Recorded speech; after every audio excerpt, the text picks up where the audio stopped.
Chapter 14. Looking good and feeling great. Sometimes a woman will come to Mary Kay skincare class, literally sit there with her arms folded and say, "I'm too old, I'm too ugly, and there's nothing you can do about it. I'm hopeless." We try to gently coax and persuade such women with comments such as, "Your face will feel so soft and nice. Please try. I know you'll enjoy it." If the consultant is sufficiently tactful, the woman will usually consent to have a facial.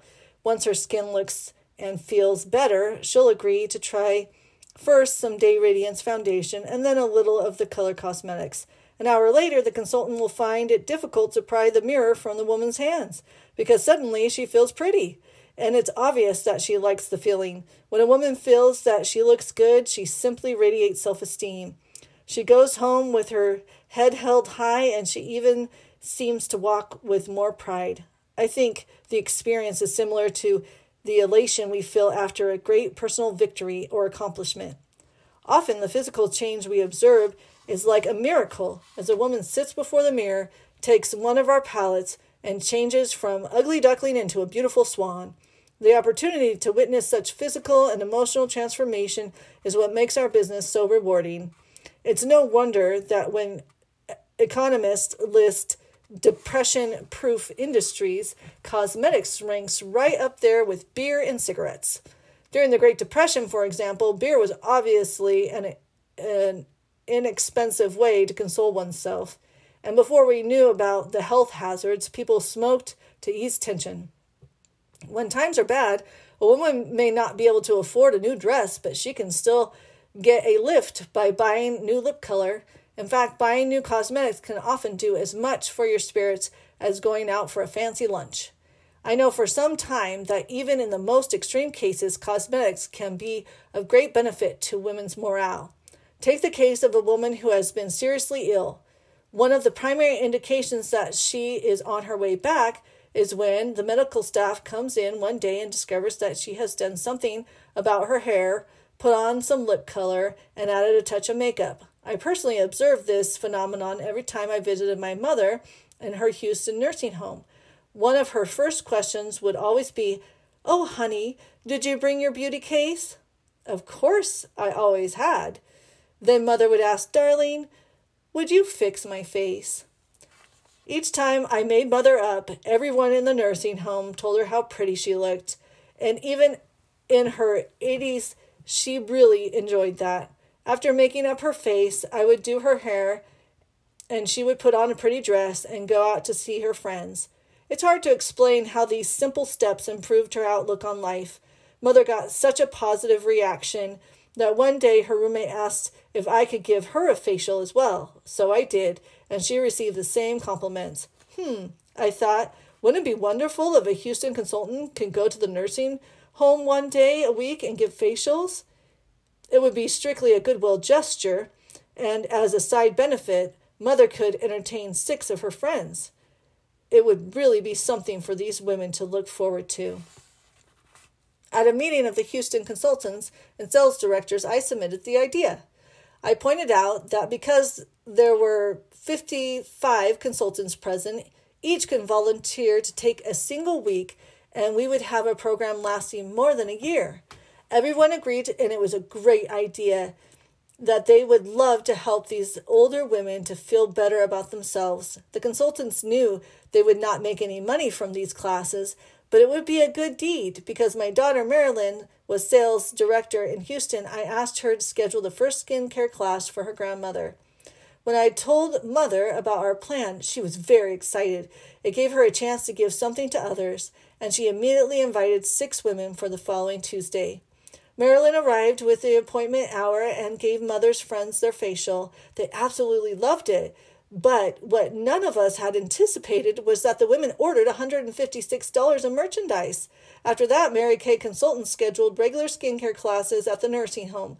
Before long, almost every woman there was using Mary Kay cosmetics and looking better and feeling better.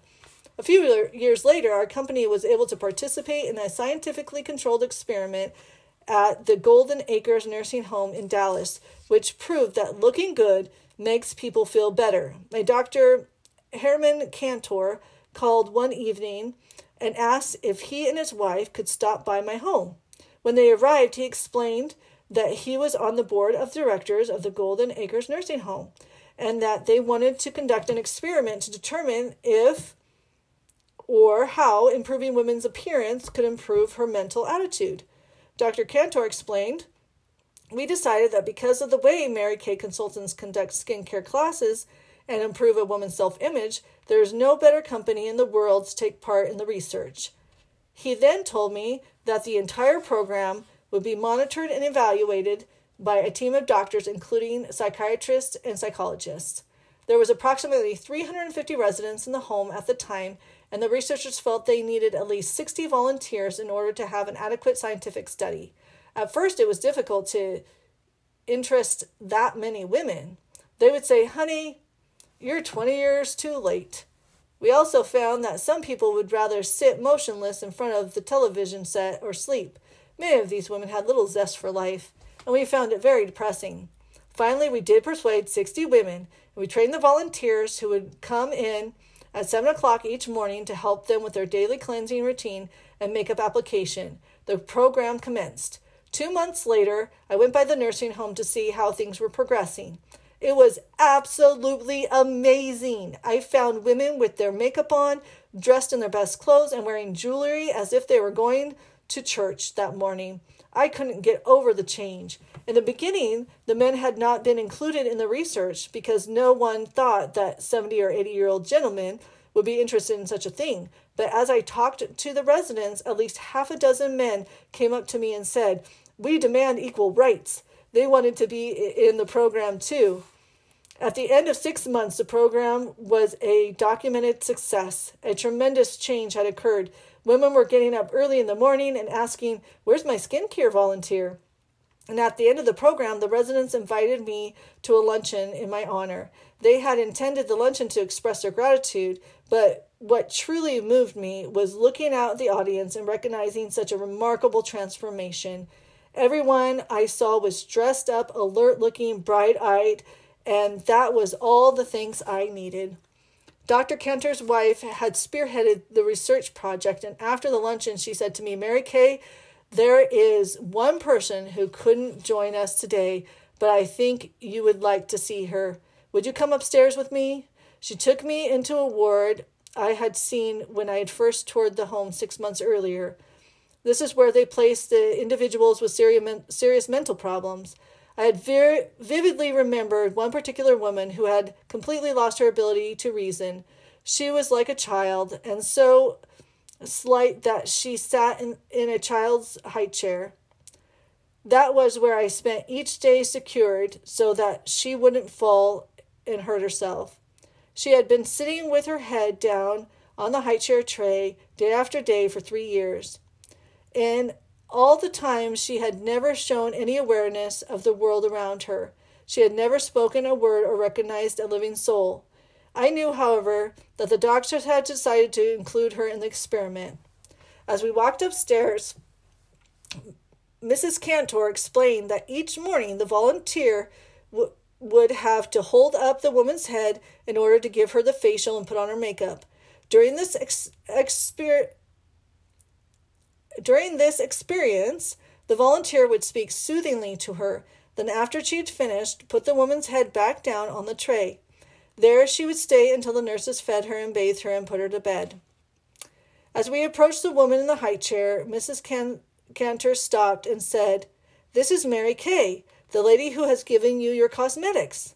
With that, the woman actually raised her head and looked up. A faint smile flickered over her face, the first reaction she had shown in 3 years. As far as I was concerned, that faint flicker of a smile made the whole program worthwhile. What happened in that nursing home was very dramatic, but every day I see how cosmetics can completely transform a woman and her feelings about herself. I'll never forget one incident that occurred during the early days of our company.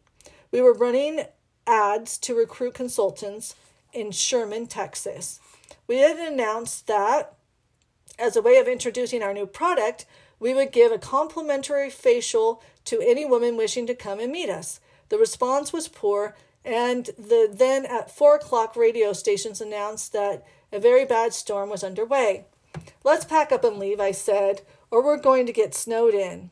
As we were hurriedly packing, the phone rang. It was a woman who sounded better than anyone I had talked to all day. She said that she lived just a few blocks away, so I told her to come over quickly as she could. The sales director with me wanted to get back to Dallas before the roads became more hazardous, and so she was very unhappy with this new development. But I insisted the woman sounded like a very good lead.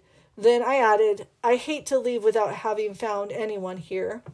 As we were putting everything out again, there was a knock. I opened the door, and the most gargantuan woman I had ever seen. She was at least 6 feet 6 inches tall and was wearing a pair of tight black pants and black turtleneck sweater. And believe me, her end did not satisfy her jeans. In addition, she was wearing a black snood, one of those old-fashioned crocheted hairnets that women sometimes use to cover up a hair don't. She had on absolutely no makeup at all. I looked at my sales director, raised eyebrows, and could just imagine what she was thinking. The best of the day, there was no doubt that this woman did not fit the picture I had painted.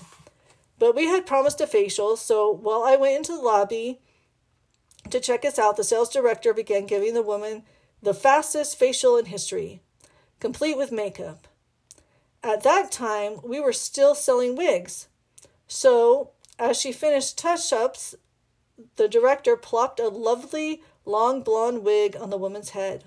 The wig had looked gorgeous on the mannequin, but had been at least 2 inches too large for anyone. But for her, it was perfect.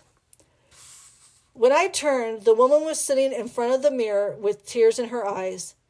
I want you to know that you have never seen such a transformation in your life. She actually looked beautiful. Finally, the woman spoke. "This is the first time in my whole life I've ever been pretty." I knew that she had no money because earlier on the phone, she told me that her husband had been out of work for some time. She also told me how much she loved him and their 2 children and how much she wanted to help him. She took off her wedding ring, her most precious possession, looked up at me and said, "Mary Kay, would you let me go home and let my husband see me looking like this just once? I'll give you my ring as security." Of course, you know I let her wear that wig home. We drove to Dallas through the snowstorm, but remembering the feeling I had when I saw her joy made it all worthwhile. When we arrived back at the office, Richard told me that was the last time I could ever take chickens, pigs, or rings in exchange for merchandise. But nonetheless, the lesson was clear. A tremendous change comes over a woman when she looks good and knows it. And when she doesn't look good, she doesn't feel good about herself. Suppose a woman is in the middle of baking a cake and discovers she's out of cinnamon.